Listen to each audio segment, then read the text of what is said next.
पुसदमधील विविध पक्षी निवडणुकीच्या रिंगणात उतरल्या. यामध्ये हिंदुत्वाचा व सामाजिक विकासाचा विषय घेऊन एक नाव समोर येत आहे.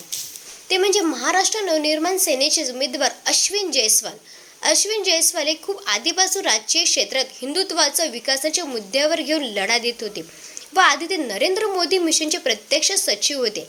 त्यांनी हे पद आगामी योग्यरित्या पार पाडले व पुसद तालुक्यातील कुशल व्यापारी सुद्धा आहेत व राजकीय क्षेत्रात राज ठाकरे यांच्या मनसेकडून पुसद तालुक्यात जोरदार असंख्य कार्यकर्ता घेऊन निवडणुकीच्या रणसंग्रामात उतरलाय आणि पुसद तालुक्यात आता मनसे इंजिन धावणार याकडे नागरिकांचे लक्ष लागले.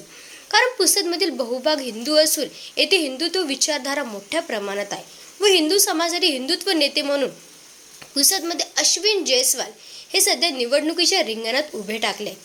अश्विन जयस्वाल यांनी पुसद क्षेत्रात आधीही मुंगसाची ग्रुपच्या माध्यमातून भरपूर सामाजिक कार्य केले आहे. त्यामुळे प्रकाश पुसद हे शहरात सर्व उमेदवार दिग्गज असले तरी चौरंगी लढाई देणारी होणार आहे. यामध्ये मनसेची इंजिन धावण्याची सुद्धा शक्यता वर्तवली जात आहे.